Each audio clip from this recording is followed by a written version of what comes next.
तो दोस्तों स्वागत है आपका एक नए पॉडकास्ट में। आज जो हमारे पॉडकास्ट का टॉपिक होने वाला है वो होने वाला है बहुत ही अलग, बहुत ही यूनिक। और बीइंग बॉयज़ कुछ ऐसी प्रॉब्लम्स हम लोग फेस करते हैं जो हम खुल के किसी बारे में बात नहीं कर पाते। हम अपने इनफैक्ट फैमिली से तो क्या, दोस्तों से भी कई बार बात नहीं कर पाते क्योंकि हमें डर रहता है शर्म का, एम्बैरेसमेंट का, मजाक उड़ने का। तो बहुत सारी बातें हम अपने अंदर रख के बैठ जाते हैं जिसकी वजह से हमें स्ट्रेस होता है। मैं बात कर रहा हूँ मेल फर्टिलिटी की, मेल सेक्सुअल प्रॉब्लम्स की, रिप्रोडक्टिव प्रॉब्लम्स की, ऑर्गन प्रॉब्लम्स की।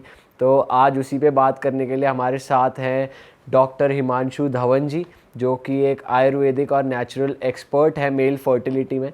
तो आज हम इनसे खुल के सारी बातें जानेंगे और ये पॉडकास्ट आपके लिए बहुत ही बेनिफिशियल होने वाला है। और बिल्कुल भी शर्मा के एपिसोड मत देखना, खुल के शेयर करना जो आपको लगे कि हाँ आपको इन्फॉर्मेशन मिली है तो अपने दोस्तों के साथ भी शेयर करना। बट फ़िलहाल शुरू करते हैं। सर सबसे पहले स्वागत है आपका। Thank you for this.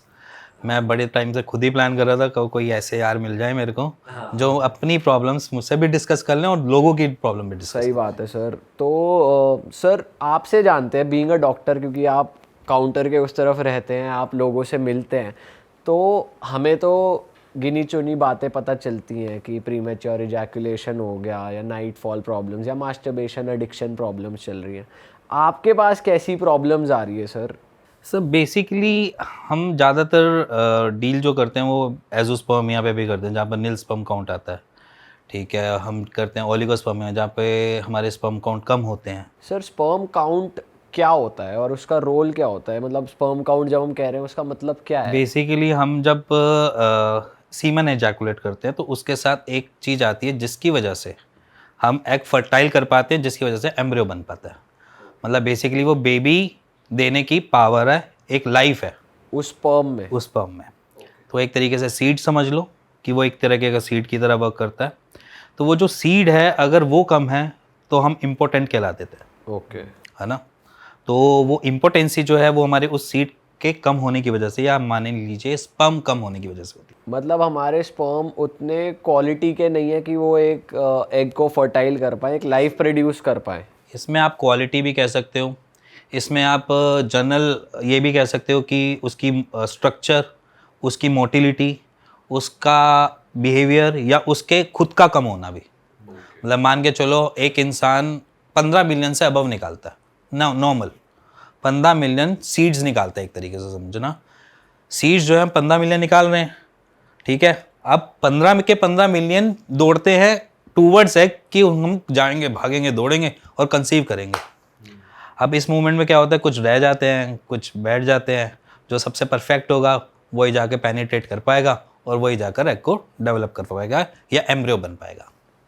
अब इसमें क्या होता है कि अगर मान के चलो मेरा वो स्ट्रक्चर ख़राब है तो मैं लूला लंगड़ा हो गया एक तरीके से, तो मैं वैसे ही नहीं दौड़ पाऊँगा, तो मेरी वहाँ पर क्वालिटी हो गई कम। या फिर क्या हो गया कि चलो भैया स्ट्रक्चर बढ़िया है बट मेरे पास भागने की पार नहीं है, या जिस मेरे को वहाँ तक पहुँचने की पार नहीं है, तब भी होगी ये चीज़ दिक्कत। तो मैं उस एग तक पहुँच नहीं पाऊँगा तो दिक्कत। तो ये वाली जो कॉम्प्लिकेशंस हैं इनको पूरा करने के लिए हम जैसे डॉक्टर बैठे हैं। तो जो स्पर्म काउंट है वो बेसिकली उससे नहीं देख सकते कि द अमाउंट ऑफ सीमेन या स्पर्म दैट यू इजैकुलेटिंग, उससे नहीं देख, वो उसके लिए मेडिकल टेस्ट ही करवाना पड़ता बेसिकली एक सीमन एनालिसिस का टेस्ट होता है जिसको हम नॉर्मल किसी भी लैब में करवा सकते हैं, जिसमें एनालिटिक्स में यही होता है कि सीमन के अंदर कितने स्पर्म काउंट है, उसकी मॉर्फोलॉजी क्या है, उसका स्ट्रक्चर क्या है, वो सारी चीज़ों पे थोड़ा थोड़ा इंप्रेशन डाल देता है, जिसमें हमें क्लियर हो जाता है कि है क्या एग्जैक्टली। सर वैसे पता कैसे लगा पाए इंसान की मेरे को ये प्रॉब्लम है? देखो ऐसा कोई है नहीं, बहुत सारी मिथ्स बनी हुई हैं इसमें भी ना। कोई कहता है पानी में डाल के देख लो, ऊपर आ जाए तो ठीक, बैठ जाए तो बढ़िया। अच्छा, ऐसा भी कुछ कहता है बट वो मेरे हिसाब से कुछ नहीं होता, क्योंकि मेरे हिसाब से एक ही टेस्ट है जिससे हम एनालाइज कर सकते हैं, वो है सीमन एनालिसिस। क्योंकि वाटरी सीमन भी कुछ कहते हैं कि वाटरी सीमन हो जाता है तो सीमन शुक्राणु कम हो जाते हैं या स्पर्म कम हो जाते हैं, बट मेरे हिसाब से वाटरी सीमन में भी ऐसा कुछ इफेक्ट नहीं पड़ता कि उसके सीमन में स्पर्म हो या ना हो, उससे मैटर तब भी नहीं करता। तो एक ही है हमारे पास, वो है सीमन एनालिसिस का टेस्ट। सर रीजंस क्या होते हैं कि किसी का स्पर्म काउंट नील है या किसी का कम है? उसके रीजंस क्या होते हैं?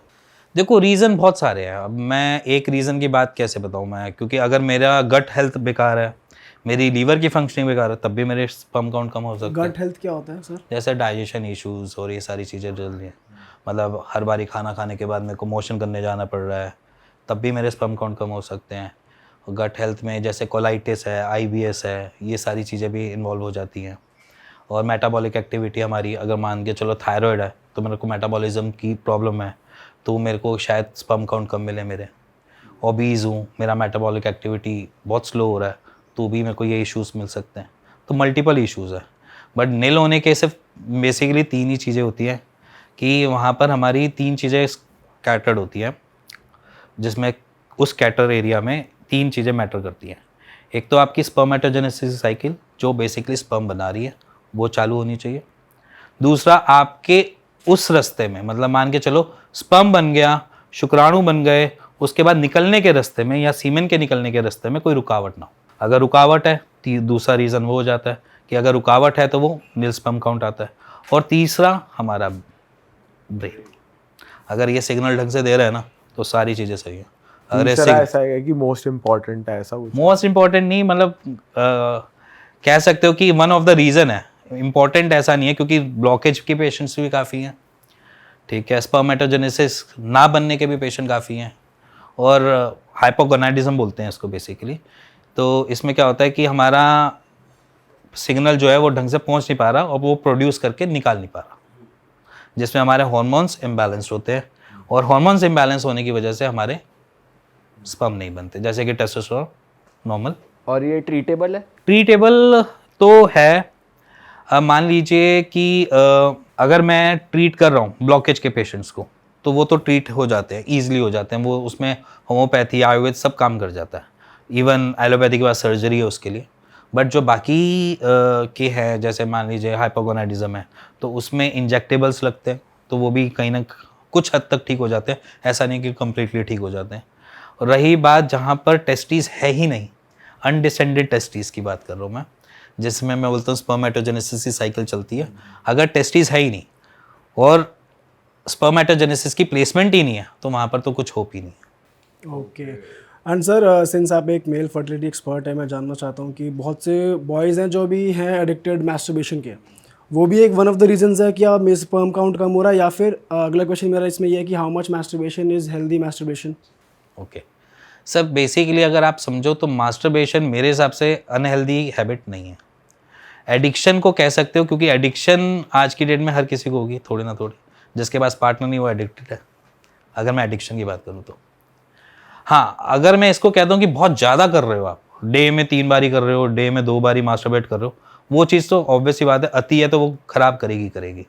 2 या 3 के बाद तो हमारे खुद के टेस्टिकल्स भी बोल देते हैं कि भाई रुक जा, दर्द हो रहा है ना, अब ज़्यादा हो रहा है। अब ज़्यादा हो रहा है। एग्जैक्टली वो जो ज़्यादा हो रहा है वो खुद ही बता देता है। सही बात है। बट फिर भी हम नहीं सुनते, वो चीज़ एक अलग चीज़ है।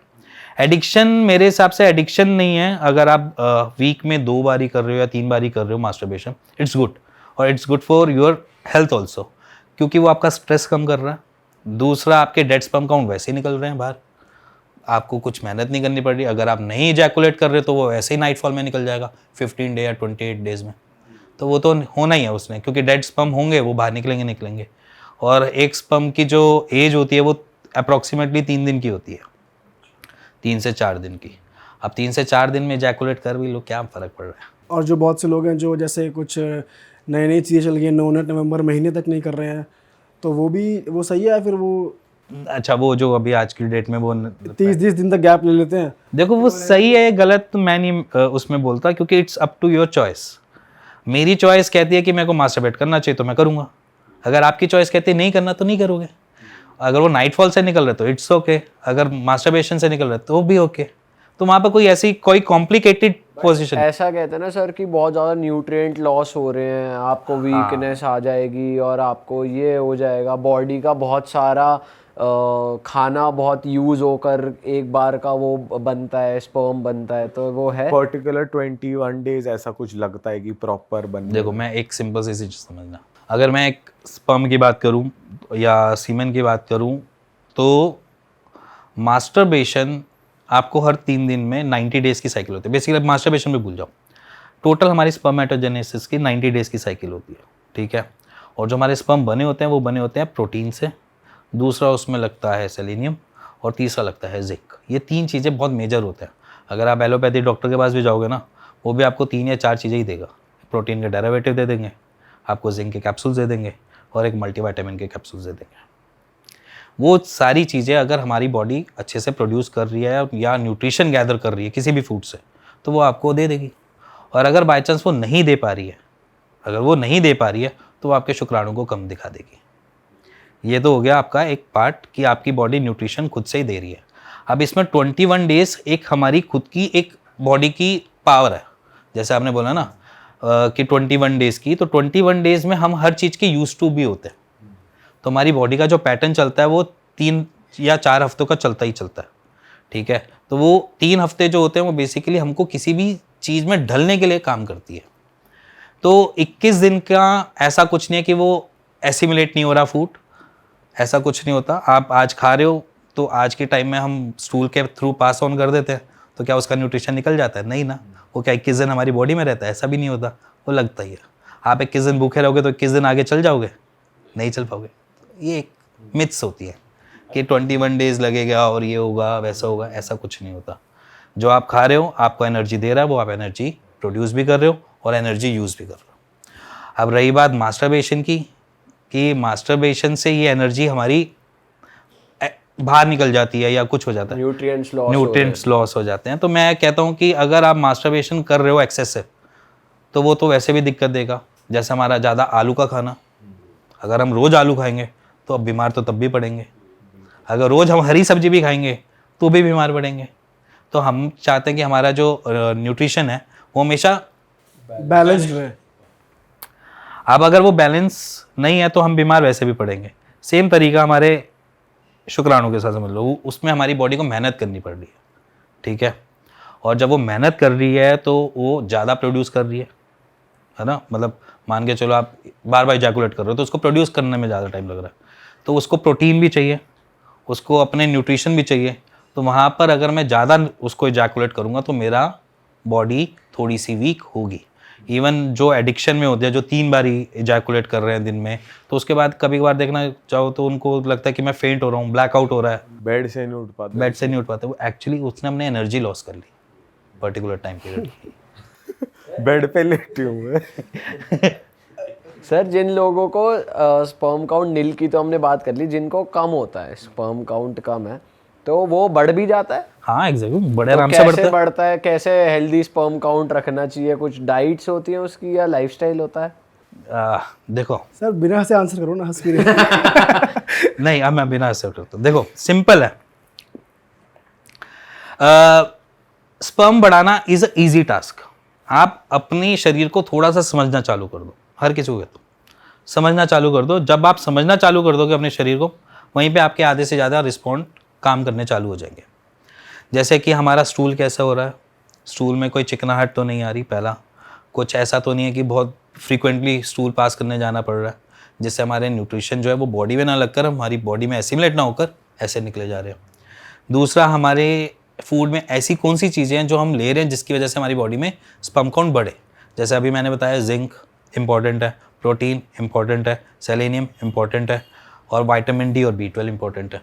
ये अगर 4-5 चीज़ें अगर आपकी बॉडी में पूरी जा रही हैं तो मेरे ख्याल से कोई दिक्कत नहीं आएगी, आपके स्पर्म काउंट अपने आप ही बढ़ने चाहिए। तो इसके सप्लीमेंट्स लेने चाहिए या नेचुरली डाइट में वो चीज़ें? देखो, अगर आप वेजिटेरियन हो तो सप्लीमेंट ले लो। अगर आप नॉनवेज कभी कभार खा लेते हो तो वहाँ पर फिश वगैरह से पूरे कर लो, एग से पूरे कर लो, या सिर्फ एग ही खा सकते हो तो एग से भी पूरे हो जाते हैं। ओके सर, कुछ ऐसी ड्यूरिंग द इंटरकोर्स कुछ ऐसी सेक्सुअल डिज़ायर्स या फेटिश ऐसे भी कुछ होता है जिसकी वजह से स्पर्म काउंट कम हो रहा है, कुछ ऐसी कुछ है जो इंटरनली बॉडी को अफेक्ट कर रहा है? देखो, ऐसा कुछ नहीं होता कि आपको एक्सटर्नल से कोई इंटरनल पे कोई इफेक्ट पड़े, ठीक है। एक्सटर्नल क्लाइमेट कैसा भी हो सकता है, वो आपके ईडी में ज़रूर हो सकता है, आपको तनाव आने में दिक्कत आ सकती है, या आपको एक्सटर्नल फैक्टर्स प्रभाव डाल सकते हैं, बट इंटरनल नहीं डाल सकता। एक्सटर्नल में भी वो भी आपके मेंटल स्टेटस पे डालेगा, मेंटल स्टेटस आपको सिग्नल देगा, सिग्नल आपका पंप नहीं करेगा, वहाँ पर जाकर वो बैठ जाएगा। बेसिकली जो एरेक्टाइल होना चाहिए था वो एरेक्टाइल ना होकर वो डाउन पे आ जाएगा। ये प्रॉब्लम्स एक्सटर्नल फैक्टर से जरूर। सर इरेक्टाइल डिसफंक्शन के मेन कॉजेज क्या होते हैं, क्यों लोगों को ये प्रॉब्लम हो रही है? या देखो एरेक्टाइल डिसफंक्शन के ना एक रीज़न बोलो तो मैं बताऊँ, बहुत सारे रीज़न अलग अलग है। मोस्ट कॉमन रीज़न अगर साइकोलॉजिकल मैं कहता हूँ, उसमें हमारी साइकिक अलग तरीके से काम करती है। मैं पॉर्न देख रहा हूँ, मैंने अपनी एक फैंटेसी बना ली है, ठीक है, मैं पॉर्न में एक टाइप की ही वीडियोस देख रहा हूँ, वो बड़े लंबे टाइम से उसी को देख कर मास्टरबेट कर रहा हूँ, तो मेरा एक जो आसपास का वर्ल्ड है ना, वो मेरे वहीं उसी के आसपास में घूमना चालू करेगा। फिर देन मेरे पास एक चांस लगता है कि अब मैं आज इंटरकोर्स करूँगा। अब वो इंटरकोर्स में मैं उसी फैंटेसी वर्ल्ड को एज्यूम करके कर रहा था, बट वो चीज़ मेरे को नहीं मिली, तो वहाँ पर एरेक्टाइल जो होगा वो ढंग से हो ही नहीं पाएगा, ठीक है। तो ये मास्टरबेशन के कुछ साइड इफ़ेक्ट्स में एक है कि अगर मैं फ़ोन देकर अपना मास्टरबेट कर रहा हूँ या मैं कुछ भी ऐसा कर रहा हूँ, तो मेरे को एक आदत पड़ गई है। अगर वो एनवायरनमेंट मेरे को नहीं मिलेगा तो मेरा इजैकुलेशन होने में या मेरा एरेक्टाइल होने में प्रॉब्लम आएगी। तो उसमें एनवायरमेंटल फैक्टर आ गए। अगर मेरा माइंड फोकस नहीं है, मेरे को ये समझ नहीं आ रहा कि मेरे साथ अच्छा नहीं हो रहा या मेरे साथ बुरा लग रहा है, तो भी एरेक्टाइल नहीं होता। तो वहाँ पर साइकोलॉजिकल इफेक्ट सबसे बड़ा होता है। सर इसके भी क्या टाइप्स होते हैं इरेक्टाइल डिसफंक्शन? एरेक्टाइल डिसफंक्शन के कोई ऐसा टाइप नहीं है बेसिकली। अगर मैं बात करूँ कि कोई टाइप है, ऐसा कोई टाइप नहीं है। एक तो होता है फिजियोलॉजिकल, मतलब आपकी बॉडी आपको रिस्पॉन्ड नहीं कर रही है। एक हो गया आपकी कि नॉर्मल, अगर मेंटल स्टेटस अच्छा नहीं है, आपको जैसे आप इंटरकोर्स करने गए हो, वहाँ पर 4 चीज़ें आपको दिखाई दे रही हैं और 4 चीज़ों में आपको ये कह रहे हो ये ऐसा क्यों है, बाहर से कोई ऐसा क्यों कर रहा है, क्यों नॉक हो गया, वो मतलब फोकस नहीं है, तो तब भी आपको ये इशू आ सकता है। अंदर किसी न्यूट्रिएंट या विटामिन की डेफिशिएंसी की वजह से नहीं होता है? देखो न्यूट्रिशन और विटामिन डी, अब मैं एक सिंपल सी बात बोलता हूँ, डेफिशिएंसी यहाँ पर मेरे हिसाब से कुछ मैटर नहीं करती, क्योंकि it's up to your mind, brain, ठीक है। अगर वो रेडी है कुछ करने के लिए तभी आप रेडी हो, अदरवाइज बिना उसके तो आप कुछ कर नहीं पाओगे। अब जैसे नाइटफॉल भी होकर आपको कभी हुआ है बचपन में, अगर आप लोगों के साथ भी, तो हमने उसी मोमेंट पे देखा जब हमने वेट ड्रीम्स देखे, है ना। विदाउट वेट ड्रीम्स तो वो भी नहीं हुआ। तो वो बेसिकली साइकोलॉजिकली तो है। वेट ड्रीम्स आए तो आपको इजैकुलेट हुआ, वो भी नाइटफॉल की तरह निकल गया, और वो भी अच्छी बात है क्योंकि उसने डेड स्पर्म काउंट को बाहर कर दिया, बुरी बात उसमें भी नहीं है। तो अगर आपके पास बेसिकली वो है, क्या कहते हैं, साइकिक है, या आपके पास कोई फैंटेसी है, तभी वो चीज़ क्रिएट हो पाएगी, नहीं तो ऐसा नहीं होता कि वो एकदम से हो जाए। तो सर चलो अगर कोई मेडिकली प्रॉब्लम है और आप डॉक्टर बीइंग अ डॉक्टर उन्हें कंसल्ट कर रहे हो, वो तो समझ आता है, बट जो साइकोलॉजिकल प्रॉब्लम है तो आप कैसे टैकल करते हो? अगर आप किसी क्लाइंट एक्सपीरियंस से बता पाओ, क्योंकि वो तो अल्टीमेटली उन्हें खुद ही करनी है अपनी साइकोलॉजिकली चीज़ें सॉर्ट, तो आप कैसे उनकी हेल्प करते हो? देखो एक्सपीरियंस मैं बताता हूँ अपना। एक कपल आया और कपल को बेसिकली उनकी अभी न्यूली मैरिड थे कपल, और तकरीबन वो 7-8 महीने से साथ रह रहे थे, बट एक बार भी उन्होंने इंटरकोर्स नहीं किया। उसके पीछे रीज़न आया कि यहाँ पर बेसिकली नॉर्मल जो वो मेल था, उसको नॉर्मल एरेक्टाइल तो हो रहा है, but when he want to go for intercourse तब उसका एरेक्टाइल होता ही नहीं है, ठीक है। उससे पहले उसने कभी सेक्स में इंडल्ज हुआ ही नहीं, कभी इंटरकोर्स किया ही नहीं। तो उसके बाद उसको लगता था कि मैं से सही भी होगा या गलत होगा। अब ये प्रेशर था उसके पास। अब उस प्रेशर के लिए उसने तकरीबन 1 महीने तक मुझसे मेरे ख्याल से विज़िट करी, उसने बात करी, नॉर्मल बात करते हुए उसके बीच में एक बार इंटरकोर्स हुआ, बट वो इतना हेल्दी रिलेशन नहीं बना, ठीक है। फिर उसके बाद उसने फिर से ट्राई किया, बट वो नहीं हुआ। अब वहाँ पर मैं बात करता हूँ यहाँ पर कि यहाँ पर अगर कभी टडालाफिल या किसी भी ऐसी चीज़ को यूज़ करता है तो उसका एक बारी का डर तो निकल जाएगा, उसकी परफॉर्मेंस अच्छी हो जाएगी। जहाँ पर उसका डर निकल गया, जहाँ पर उस पर्सन का परफॉर्मेंस अच्छी हो गई, वहाँ पर वो आगे आने वाली जितनी भी अपनी मैचेस हैं वो ढंग से खेल लेगा, अदरवाइज़ नहीं खेल पाएगा। तो एक बारी डर जो है वो मोस्टली एक नॉर्मल सीधे साधे इंसान में मिल जाता है, ओके ठीक है। उस डर को निकाल लिया तो ये प्रॉब्लम सॉर्टेड हो जाएगी। बट सर अगर ये भी फिर पिल्स पे या चीज़ों पे रिलाई करने की एडिक्शन नहीं बन जाएगी कि भाई वो अब नेक्स्ट टाइम बाय चांस नहीं हुआ तो अगला सोचेगा यार मुझे उस प्रोडक्ट की ज़रूरत ही पड़ रही है, वाइग्रा की ज़रूरत ही पड़ रही है, या कुछ ऐसी चीज़ की ज़रूरत पड़ रही है, तो तभी हो पाएगा। एग्जैक्टली बिल्कुल बात आपने सही रखी है। अगर मेरी को एक परफॉर्मेंस अच्छी हो गई, अब मेरे को लगेगा जब तक मैं खाऊंगा नहीं तब तक मेरी परफॉर्मेंस करेक्ट। ठीक नहीं रहेगी। उसमें वो अपने हर इंटरकोर्स से पहले वो पिल खाता है, फिर देन वो अपना इंटरकोर्स करता है और उसको लगता है कि भैया ये मेरे लिए रामबाण इलाज हो गया है, जब भी इंटरकोर्स करना है उससे पहले मैं एक पिल खा लूँ और मैं काम करूँ। बट उसके साथ कुछ साइड इफ़ेक्ट्स भी हैं। देखो, डर निकालने में अलग चीज़, ठीक है, और एक आदत बनाने में एक अलग चीज़। सर क्या हार्म है उसके, थोड़ा बताओ। देखो, एक नॉर्मल सा है, हम जब भी कोई भी ऐसी पिल लेते हैं, चाहे सल्डिनाफिल ड्रग हो चाहे टडालाफिल हो, इसके साथ सबसे पहले जो हार्मफुल इफेक्ट आता है वो आता है कि आपको हार्ट के इश्यूज या कार्डियोवास्कुलर दिक्कत ज़्यादा बढ़ जाती है, ठीक है। तो उसमें क्या होता है कि बीपी के पेशेंट जल्दी बन जाते हो, हाइपरटेंशन के पेशेंट जल्दी बन जाते हो, एज़ कम्पेयर टू आपकी एज 50 में होना था वो आप 40 में हो रहे हो या 45 में हो रहे हो। तो ये वाले इश्यूज़ आने चालू हो जाते हैं, सबसे पहली चीज़। और सबसे मोस्ट कॉमन प्रॉब्लम उसमें जो आती है पेशेंट को, वो ये आती है कि उनको हेडेक बना रहता है, ठीक है, आइज़ हमेशा रेड रहेंगी, स्वेल्ड रहेंगी। तो ये कुछ कॉम्प्लिकेशंस है जो उसके बाद होती है, वो तो नॉर्मल है। बट वो सर दर्द भी तब लेना जब कुछ हो नहीं रहा हो, बट जब हो रहा है तो फिर सर दर्द क्यों ले। बट एडिक्शन इसकी बनाना एक नॉर्मल, एक इंडिया कल्चर में भी है, या जिसमें मैं बोलूँ कि हमारे इधर भी नॉर्मल है। क्योंकि यहाँ से थोड़ा सा अगर हम यूएस साइड चले जाएं, वहाँ पर तो स्पेशली वो क्लब पब्स में भी पिल्स दे देते हैं, नॉर्मल है वहाँ पर कि फॉर सेक्स लाइफ या फॉर, तो वो नॉर्मल पिल्स दे देते हैं। वहाँ से जब यहाँ पर ड्रैग होकर आता है कोई, वहाँ के एनवायरनमेंट से यहाँ पर आता है, 1-2 साल लगा कर आता है, तो यहाँ पर कहता है वो नॉर्मल सी चीज़ है यार, क्या है उसमें। सर मेल के लिए मल्टीपल सेक्सुअल पार्टनर्स होना उसकी कुछ इफेक्ट करता है उसको किसी भी तरह से? देखो, मल्टीपल सेक्सुअल पार्टनर इफेक्ट तो करता है, एसटीडीज़ की दिक्कत बहुत होती है। अभी जैसे एचआईवी का केस हुए हुए हैं, तो एसटीडीज़ बहुत बढ़ जाती है, मतलब इन्फेक्शन है, इन्फेक्शन इधर का उधर हो सकता है।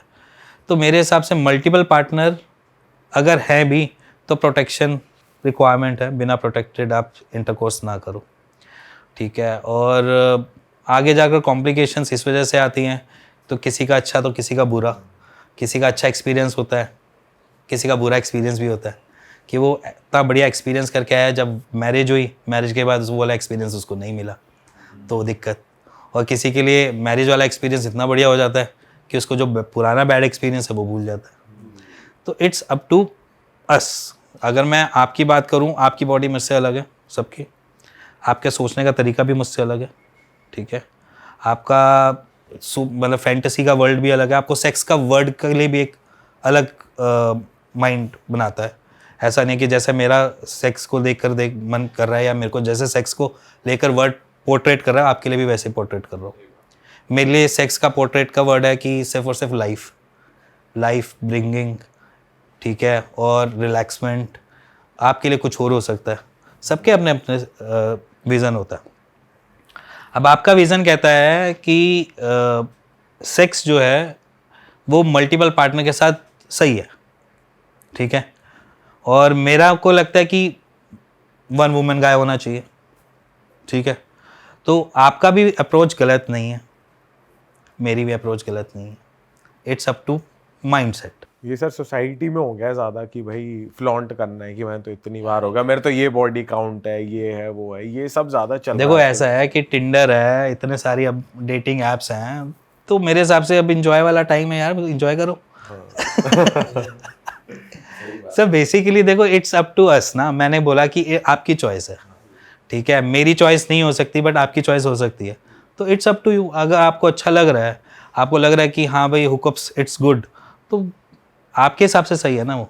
और अगर आपका पार्टनर, जितने भी आप हुकअप्स कर रहे हो, आपका पार्टनर रेडी है, एग्री है, तो फिर क्या इशू है उसमें।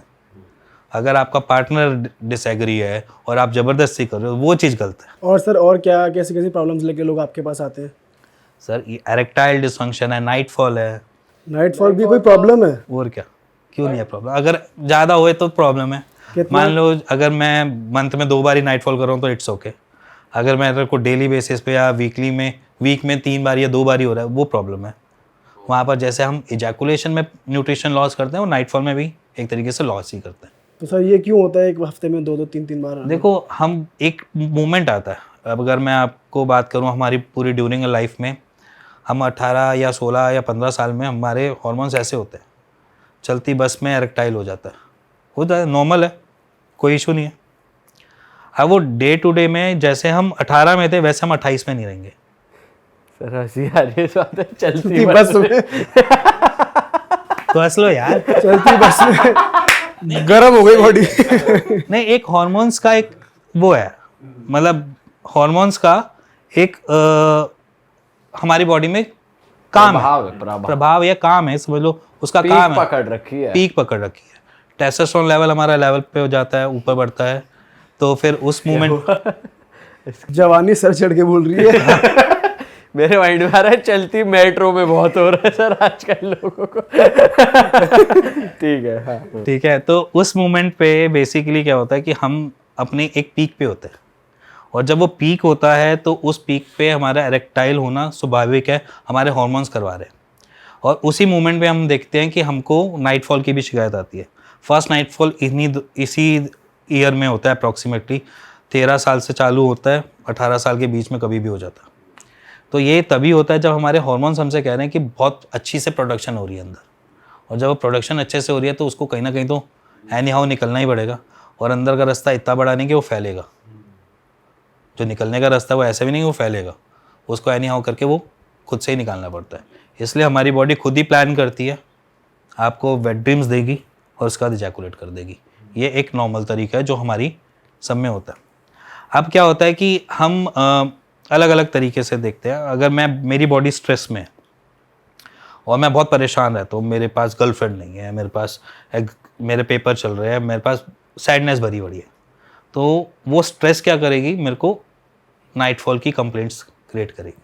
मेरे को मेरी स्टडीज़ कर सकती है, मेरा रिलेशनशिप कर सकता है, मेरा कोई भी ऐसा इशू कर सकता है जो इजैकुलेट करने में हेल्प करे, और उस मोमेंट पे वेट ड्रीम्स नहीं आते।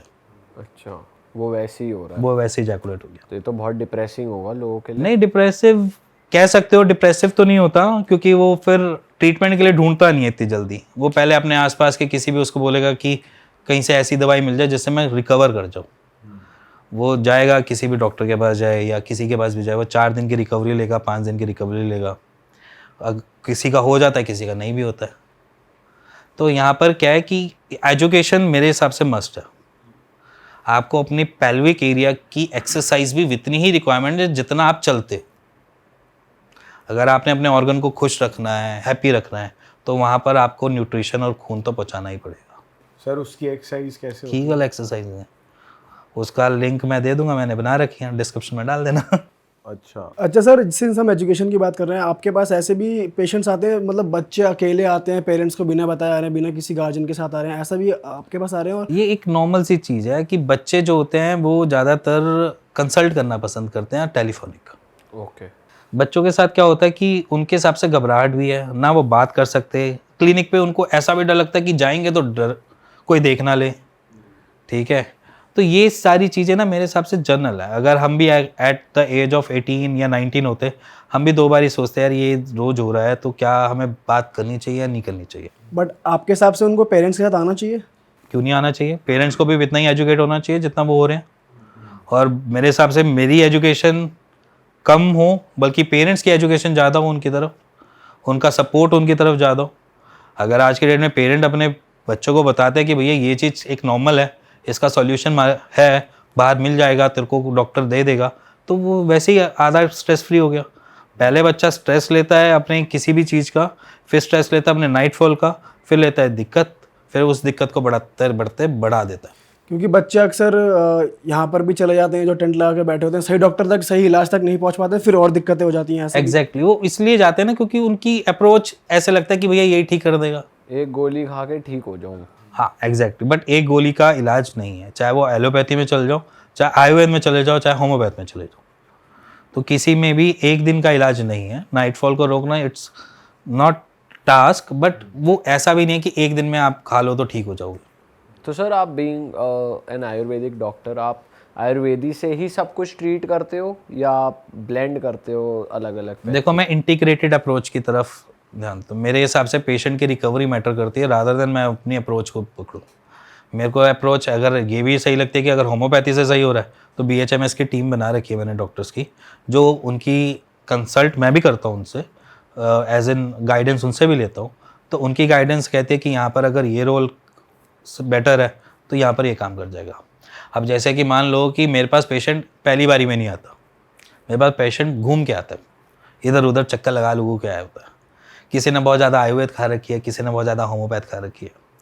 तो जब हम पेशेंट को एज इन डील करते हैं या एज इन बात करते हैं तो हम उसकी हिस्ट्री लेते हैं।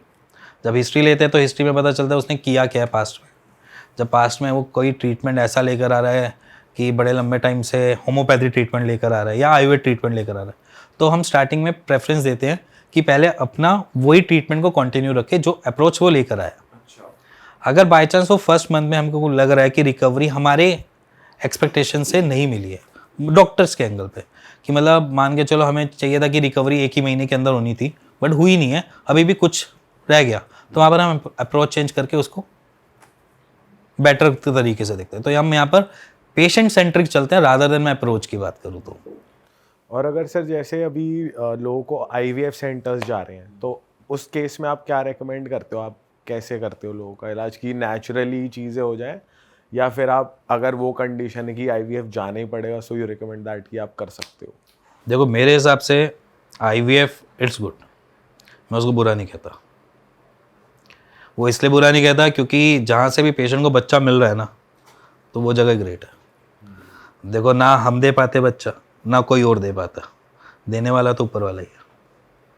हमारी अप्रोच तो बस इलाज तक की है, बच्चा कौन देगा कैसे मिलेगा ये हमारी अप्रोच नहीं रहती। तो जहाँ तक अगर मैं अपनी बात करूँ, अगर मेरे स्पर्म काउंट अगर कम भी हैं और IVF के थ्रू अगर पॉसिबल है भी तो वो भी ग्रेट है। सर आप वो भी देखते हो जैसे सिंस हम लोग ना बहुत पॉडकास्ट करते हैं जैसे स्पिरिचुअलिटी के अराउंड, कुछ जैसे कोई ऑकल्ट साइंस के अराउंड हम बहुत पॉडकास्ट करते हैं, उसमें कहते हैं इनको नाड़ी दोष है तो इनको बच्चा नहीं होगा। तो आप इस being a mail fertility expert आप इस पे बिलीव करते हो, वो चीज़ भी आप देखते हो या फिर वो? देखो मैं सिंपल सी बात बोलता हूँ, चाहे नाड़ी दोष हो चाहे कोई भी दोष हो उससे मैटर कुछ नहीं करता। मेरे हिसाब से सिर्फ और सिर्फ एक इंसान है और इंसान के साथ नेगेटिव पॉजिटिविटी हमेशा जुड़ी रहती है। अगर मैं अपनी ट्रीटमेंट की अप्रोच भी पॉजिटिव लेकर चलूँगा तो मैं हमेशा ठीक रहूँगा। अगर मैं ये मान के चलूँगा मेरे को नाड़ी दोष है, मेरे को बच्चा ही नहीं हो सकता, तो कभी मैं ट्राई ही नहीं करूँगा। हमारी अप्रोच तो हमेशा पॉजिटिव होनी चाहिए। अगर मेरी पॉजिटिव अप्रोच है तभी मैं पेशेंट ठीक कर पाऊँगा। अगर मेरी खुद की नेगेटिव अप्रोच है, मैं सोचूँ कि भैया ये पेशेंट का कुछ नहीं हो सकता, तो कभी एज़ोस्पर्मिया का पेशेंट रिकवरी नहीं कर पाएगा। तो मैं उस लेवल तक सोचता ही नहीं। हाँ, हम वहाँ पर बैठ के खुद नेगेटिव हो जाते हैं बट हमारी अप्रोच हमेशा ये रहती है कि पॉजिटिविटी रहे, बेटर चले, बेटर पता चले, पेशेंट को भी अपने शरीर के बारे में पता चले, उसको भी पता चले कि मेरे को क्या दिक्कत है, क्योंकि ऐसे भी पेशेंट आते हैं जिनको पता ही नहीं होता कि उनके साथ हो क्या रहा है। अच्छा सर, कुछ आयुर्वेदिक प्रोडक्ट्स हैं जिनके बारे में ऐसा कहा जाता है कि वो आपके मेल रिप्रोडक्टिव पार्ट के लिए बहुत अच्छे हैं या स्पर्म काउंट के लिए बहुत अच्छे हैं, जैसे अंजीर हो गई या कोच के बीज हो गए, तो ऐसी चीज़ें आप रेकमेंड करते हो लोगों को, बॉयज़ को यंग एज में यूज़ करने के लिए? हाँ देखो, बेसिकली इसमें कोई गलत चीज़ नहीं है, चाहे अंजीर हो, चाहे आपके अखरोट हो, चाहे आपके अश्वगंधा, शिलाजीत, ये कोई भी इशू नहीं है। देखो सबकी अपनी अपनी अलग अलग प्रॉपर्टी है। अगर मेरे को दिक्कत है तो मैं लूँ तो कोई दिक्कत नहीं, अगर मेरे को कोई दिक्कत ही नहीं है तो मैं ज़बरदस्ती क्यों लूँ। देखो सबकी तासीर में अलग अलग फ़र्क है। अंजीर जैसे गर्म होती है, ठीक है, अगर मैं ज़बरदस्ती ले रहा हूँ उसको गर्मी के मौसम में तो मेरे को कॉम्प्लिकेशन क्रिएट करेगी, मेरा पित्त बढ़ाएगी, मेरे को प्रॉब्लम और देगी। तो जैसे आम है, आम गर्मियों के मौसम में आता है, गर्म करता है तो गर्मियों में कुछ दाने वाने भी निकाल देता है, किसी को थोड़ी थोड़ी कॉम्प्लिकेशंस होती हैं आम खाने से भी। वैसे ही सेम चीज़ बता रहा हूँ कि अगर वॉलनट भी खा रहे हो या अंजीर भी खा रहे हो तो भिगो के खाओ, ठीक है, अगर गर्मियों में भी खा रहे हो तो। और रही बात, जब तक आपको कोई दिक्कत नहीं है ना, जब आपके न्यूट्रिशन आपको मिल ही रहे हैं हर जगह से, तो फिर ज़बरदस्ती आप मत उस जगह एज हेल्थ सप्लीमेंट्स नहीं खाने चाहिए जैसे, क्योंकि अब नॉर्मली हम सब टेस्ट तो कराते नहीं देखो, और ये है कि रूटीन में अच्छा हेल्थ बनी रहे, तो क्या ले सकते हैं या नहीं? देखो रूटीन में वो एक हमारी एक क्रेविंग, मैं हमेशा कहता हूँ कि सुनो अपनी क्रेविंग की। अगर मेरे को मन कर रहा है नॉर्मल एग खाने का या एग खाने का मन कर रहा है तो वो मेरा, मैं नहीं कह रहा, वो मेरा ब्रेन और मेरा नीचे वाला ब्रेन कह रहा है अगर एक आप डॉक्यूमेंट्री देखोगे नेटफ्लिक्स पे, बहुत अच्छी डॉक्यूमेंट्री आई हुई है, उस पर गट हेल्थ के बारे में बता रखा है। तो डॉक्यूमेंट्री में ना उन्होंने एक चीज़ बहुत अच्छी बताई है कि हमारे एक नहीं होते, 2 ब्रेन होते हैं, एक हमारा ये है और एक हमारा ये। तो मेरा जो बेसिकली इसके बारे में सोचना है वो एग्जैक्टली सेम है। अगर आपको क्रेविंग हो रही है किसी भी चीज़ की, अगर आपकी बॉडी प्रोटीन डेफिशिएंसी देख रही है, तो वो आपसे अंडा मांग लेगी या चिकन मांग लेगी, और नॉर्मल है, या कोई राजमा या कुछ ऐसी चीज़ मांग लेगी। तो और अगर मेरी बॉडी कार्ब्स लैक कर रही है, तो कुछ आपको देखा आलू मांग लेगा या कुछ स्वीट पोटैटो खा लेंगे। खुद की क्रेविंग होती है, बैठे बैठे भी याद आ जाता है, चल यार आज पिज़्ज़ा खाते हैं, क्योंकि फैट या कुछ ऐसी चीज़ बॉडी को रिक्वायरमेंट है। सर जंक का तो कभी भी मन करता ही रहता जंक है का तो हम कि इसलिए आज फ्राइज मांग रही है आज बर्गर मांग रही है, अभी आज आपने मोमोज। बोल दिया, अब मन कर गया पिज्जा खाने का। मोमोज घूम रहे हैं दिमाग ये में। कौन सा दिमाग चल रहा है सर ये? देखो अब मैं बताता हूँ, देखो क्रेविंग्स जो होती है वो हमारी एक डेली रूटीन की एक आदत भी हो जाती है। अगर जैसे मोमोज खाने का मन है, मोमोज खाने का मन है, आपको सिर्फ एक भूख लग रही है इस वक्त, ठीक है, और आपको लग रहा है कि मोमोज मिल जाते तो बढ़िया होता है, एक ही वाला माइंड है। और एक क्रेविंग होती है जब आप जाते हो, ठीक है, जहाँ पर आपको चिकन सुन के मुंह में पानी आ रहा होता है। तो दोनों क्रेविंग में फ़र्क है ना।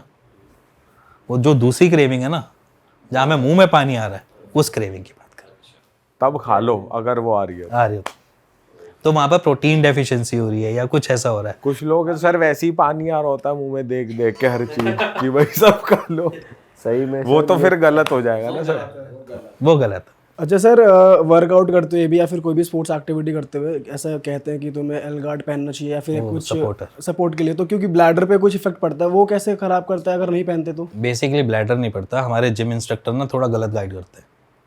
वो हमेशा ये कहते हैं हाइड्रोसील बनता है, बट वहाँ पर हाइड्रोसील नहीं वेरिकोसील बनता है।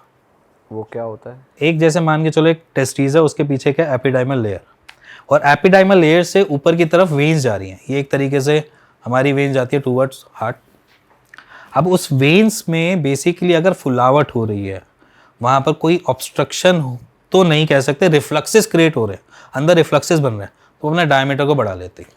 उस डायमीटर को बढ़ाने से हमारे को जो प्रॉब्लम्स आती हैं उसमें 2-3 चीज़ें होती हैं, जैसे कि टेस्टीज में पेन बना रहेगा, दूसरा हमें इनफर्टिलिटी कॉज करेगा, मतलब हमारी स्पर्म काउंट कम करेगा, तीसरा वो हमें अनईजी बना कर रखेगा थोड़ा सा, और चौथा जो सबसे मेजर दिक्कत है कि हमारे टेस्टीज छोटे हो जाते हैं, एट्रोफी। तो इसलिए हमें सपोर्टर पहनना चाहिए। इसलिए सपोर्टर पहनना चाहिए। और वो आपको कहता है कि यहाँ पे पानी भर जाता है, आपके स्क्रोटम के अंदर अंडकोश की थैली में पानी भर जाएगा, ऐसा ऐसा बताते हैं, बट ऐसा नहीं होता। बेसिकली उनका कंसेप्ट है कि वेरिकोसिल से बचा सके, उसके लिए वो कहते हैं कि सपोर्टर पहनो। सर हर्निया भी कहते हैं कि हर्निया भी हर्निया हो तो जाता है वो अगर आप हैवी वेट लिफ्टिंग की वजह से होता है। मतलब हर्निया का रीज़न जो है वो ये है कि जब आप एब्डोमिनल प्रेशर, अगर आप 2.5 किलो का भी वजन उठाओ या 5 किलो का बैठो, तो आपका एब्डोमेन टाइट होता है। तो उससे 2 इम्पैक्ट पड़ते हैं, एक तो आपके स्क्रोटम एरिया की तरफ, और इम्पैक्ट पड़ता है एक हर्निया की वॉल की तरफ। हर्निया की वॉल की जब पड़ती है, या जैसे मैं बोलूँ कि वो जब इंटेस्टाइन प्रेशर दे रही है उस जगह, तो वहाँ से वो फूल जाती है। तो हर्निया वो इसलिए लगाई जाती है। और हर्निया का भी वेट लिफ्टिंग से ही रिलेशन है, और वेरिकोसील का भी weight lifting, running, cycling, physical workout से रिलेशन है। तो उस केस में आपको गार्ड पहनना चाहिए। मेरे हिसाब से हाँ, आप कोई भी फिजिकल एक्टिविटी कर रहे हो, चाहे रनिंग कर रहे हो, साइकिलिंग कर रहे हो, या फिर नॉर्मल जिम में जाते हो, वेट लिफ्टिंग करते हो, तो आपको सपोर्टर पहनना मस्ट है। अच्छा, सपोर्टर पहनना जरूरी है। सर वैसे ऐसा कहा भी जाता है कि लड़कों को वी शेप की अंडरवेयर पहननी चाहिए इसी रीज़न की वजह से, ऐसा है? हाँ हाँ ऐसा है। जो एम वाली पहन रहे हैं सर वो बेकार है फिर? नहीं, एम वाली पहन रहे हैं बेकार नहीं है। बेसिकली वी शेप के अंडरवियर को इसलिए रिकमेंड किया गया जो फिजिकली एक्टिव होता है, मतलब मान के चलो चलना, कूदना, भागना है, ऊपर नीचे होना है। अब आप एक सिंपल सी चीज समझो, 2 तरीके के होते थे पहले, तो हमारे ज़माने में कच्चे होते थे, हाँ नाड़े वाले, वो धारी वाले। तो तब क्या इश्यूज होते थे, इतने ऐसे नहीं होते थे। और तब तो सर हल वल चलाते थे, तो खेती full वेती साइकिल करते थे। बट तब भी वो लंगोट पहनते थे, लंगोट पहनते थे। लंगोट सपोर्टर का ही काम करता था, ठीक है। तो वी शेप के अंडरवियर आपको प्रॉपर एयर दे देता है, प्रॉपर सपोर्ट दे देता है। तो इसलिए एज कंपेयर टू मैं डब्ल्यू शेप या एम शेप के अंडरवियर्स को इतना नहीं रिकमेंड करता। बट अगर आप वी शेप के अंडरवियर पहन रहे हो तो इट्स गुड। ऐसा नहीं है कि उसमें कोई गड़बड़ी है। आप कुछ कहते हैं कि उसमें कि वो टाइट रहते हैं, हाँ सर, कुछ लोग के इन्फेक्शन भी हो जाते हैं। इन्फेक्शन तो वो तो देखो बेसिकली उसकी वजह से है ना, अलग रीज़न की वजह से। इन्फेक्शन होने के तो रीज़न अलग हो सकते हैं, वो तो क्या पता आपके पार्टनर से हुआ हो आपको। ये भी हो सकता है कि जहाँ पर आप सो रहे हो वो वाली जगह इन्फेक्शन है। जिम से हो जाते हैं, जिम से बहुत इन्फेक्शन होते हैं। जिम में एक एक्सरसाइज करके गया है, उसको इन्फेक्शन है, दूसरा उसी स्वेटिक वाले एरिया में बैठेगा, इन्फेक्शन हो जाता है। ज़्यादातर फंगल इन्फेक्शन ज़्यादा मिलते हैं। सही बात है। सर आप कुछ जनरल टिप्स भी दे सकते हो हमारी ऑडियंस को कि हमारी रिप्रोडक्टिव हेल्थ एकदम अच्छी रहे, बैलेंस्ड रहे, जो हम घर पे ही अपने न्यूट्रिशन में ऐड कर सकते हैं? देखो, मैं न्यूट्रिशन में ऐड करने की तो बात नहीं करूँगा, क्योंकि मेरे हिसाब से सबकी न्यूट्रिशन वैल्यूज़ अलग होती है। जैसे नॉन वेज अलग खाने वाला जो अलग होता है, वेजिटेरियन वेजिट खाने वाला होता है। बट यहाँ पर एक चीज़ ज़रूर बोलूँगा, स्ट्रेस फ्री रहो भाई, मज़े में रहो, जितना मज़े में रह सकते हो उतना मज़े में रहो, क्योंकि यही ज़िंदगी है। इसी में आपने अपनी लाइफ को संवारना भी है, ठीक भी रखना है, और ऐसा ही करना है कि आप लॉन्ग में या लंबे रास्ते तक आपकी फर्टिलिटी कभी हैम्पर ना हो। तो सबसे बढ़िया चीज़ है स्ट्रेस फ्री रहो। अच्छा सर, एक मिथ और है कि आजकल ना वो आ रहे हैं, एक सिगरेट आती है बर्स्ट वाली, मिंट वाली, जिसको बर्स्ट करके पिया जाता है। तो वैसे तो स्मोकिंग से कहते ही हैं कि आपके स्पर्म काउंट कम होते हैं, बट उससे कहते हैं कि वो बर्स्ट करने वाली से कि आप बिल्कुल ही इम्पोटेंट हो जाते हो, और बिल्कुल। तो ऐसा होता है? मेरे हिसाब से मिंट नहीं मैटर करती, मैटर करता है कैम्फर। हमारे आयुर्वेद में कैम्फर जो है वो बेसिकली स्पर्म काउंट को थोड़ा सा कम करने का। कैम्फर किस किस चीज़ में और होता है? कैम्फर बेसिकली देखो, दोनों की प्रॉपर्टीज़ अलग है। जैसे कैम्फर विक्स में अवेलेबल है अच्छा। शायद से, मेरे को पता नहीं है, मे बी शायद उसके इंग्रेडिएंट्स में है। तो कैम्फर जो होता है वो हमें थोड़ा सा इम्पोर्टेंसी की तरफ लेकर जाता है। बट मेरे हिसाब से मिंट हम ऐसे भी तो लेते ही हैं। कितनी सेंटर फ्रेश खाई है बचपन से। But smoking overall, smoking overall he bad thing है यार। वो तो हमारे स्पर्म काउंट कम करेगी, इरेक्टाइल डिसफंक्शन करेगी, निकोटिन देगी, यूज टू बनाएगी, उसके बाद वो हमें पीएमई जैसी इश्यूज भी क्रिएट करेगी। देखो, हमारे हर एक ऑर्गन का ना अपना अलग अलग काम है। अगर वो ढंग से नहीं करेगा ना, वो दूसरे पे इफेक्ट डालेगा। सर एक्सेसिव अल्कोहल भी कर रही है आपके? लीवर जब जाता है, उसके बाद गट खराब, गट के बाद हमारा एसिमिलेशन खराब, एसिमिलेशन के बाद हमारी स्पर्म प्रोडक्शन खराब।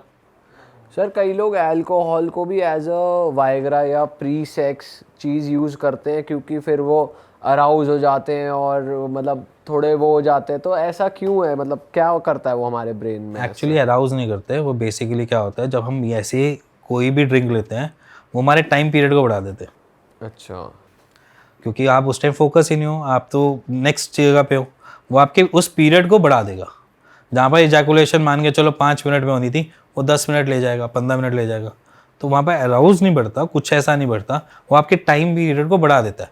क्योंकि अल्कोहल हो गया, इनकी प्रॉपर्टीज़ जो है वो बेसिकली स्तंभक वाली है, मतलब रोकने वाली है, आपके माइंड को स्लो करने वाली है।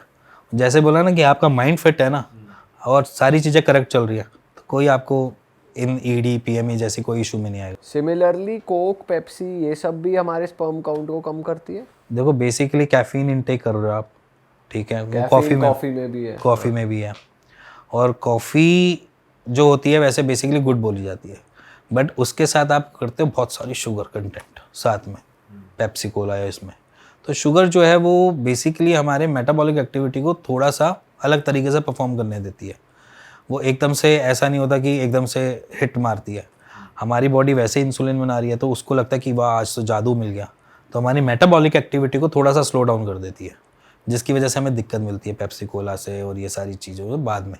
अभी तो हमारी एज में क्या है, हमारी एज में तो अच्छे खासे हम सही चल रहे हैं, सारा काम बराबर चल रहा है। But at the age of 35, 40, 45 count पे हिट करती है वो कि आपकी वो लाइफ फोर्स खत्म कर रही है? नहीं, ऐसा मैं कभी देखा नहीं पेशेंट में। मैं ऐसा आपको कहीं रॉन्ग गाइड करूं, क्योंकि कभी पेशेंट में कभी ऐसी हिस्ट्री देखी नहीं कि पेप्सी पीने के बाद वो मेरे पास स्पर्म काउंट लो लेकर आया। तो मतलब रेगुलर यूज में आ रही है तो ऑफ कोर्स वो कहीं ना कहीं डैमेज तो बॉडी में करेगी। सर जैसे हम बात कर रहे थे, आप ऑफ कैमरा हमें बता भी रहे थे कि बहुत टाइम लगता है आपको एक पेशेंट के साथ, क्योंकि बहुत स्ट्रेस में होते हैं लोग। कईयों की इस रीज़न से शादी पे बात आ जाती है, कईयों का पर्सनल स्ट्रेस बहुत ज़्यादा होता है। तो आई एम श्योर ऑडियंस में से भी ऐसे कुछ लोग होंगे, जैसा हम पहले भी बात कर रहे थे कि बहुत लोग किसी से बात नहीं कर पाते। उनके लिए मैं चाहता हूँ आप कुछ मैसेज दो, आप कैसे उनको गाइड करते हो थोड़ा। देखो, काउंसलिंग डिपेंड करता है कि सिचुएशन क्या है।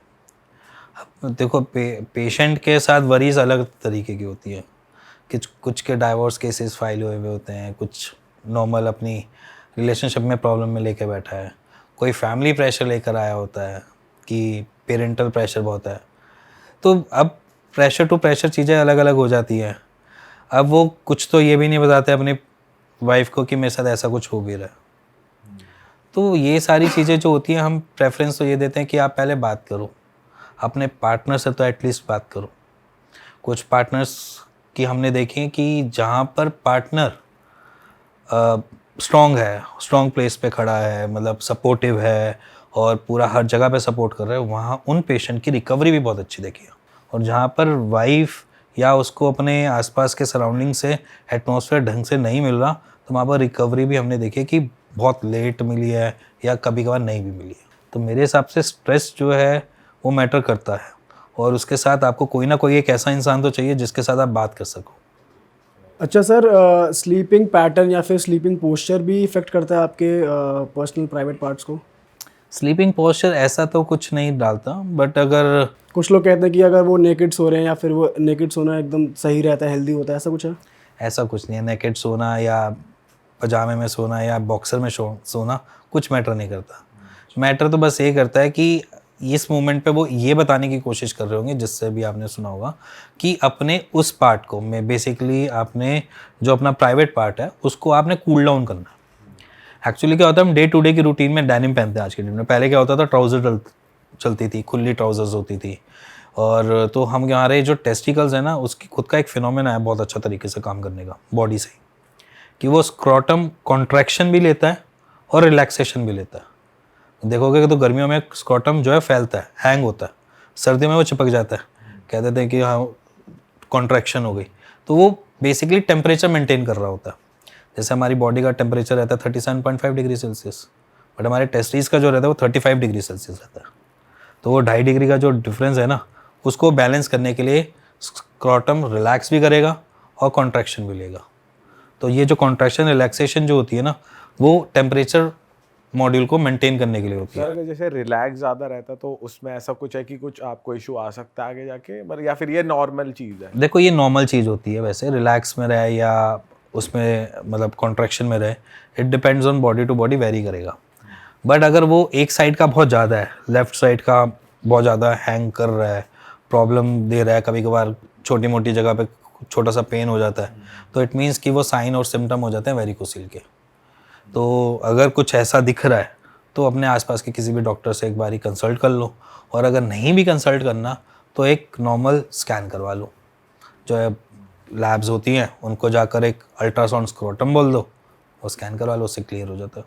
सर आप कुछ आयुर्वेदिक मेडिसिन्स भी देते हैं जिससे स्पर्म काउंट जिनका नहीं आ रहा है या और भी कोई प्रॉब्लम है वो ठीक हो जाए, या फिर हम सर्जिकली जाते हैं, कैसे हम ट्रीट करते हैं पेशेंट्स को? देखो, मेरे पास सोर्स जो है वो सिर्फ दो ही हैं, एक तो आयुर्वेद और एक होम्योपैथ। मेरे पास सर्जिकल का ऑप्शन नहीं, क्योंकि मैंने सीखी नहीं और मैं जानता नहीं। बट हाँ, ये ज़रूर कहूँगा, सर्जरी से बचो।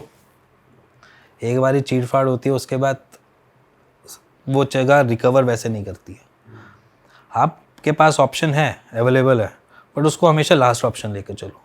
अगर रिकवरी आपका किसी इंटीग्रेटेड अप्रोच से हो जाती है, हम ये भी नहीं कहते कि भैया आपको आयुर्वेद से या होम्योपैथ से, किसी से भी हुई, चाहे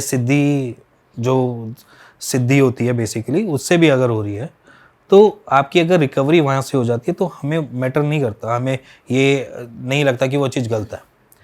आखिरी अप्रोच आपकी हमेशा होनी चाहिए कि आपके पास सर्जरी की, उससे पहले आप जितने भी जतन कर सकते हो कर लो अपने उस जगह को बचाने के लिए।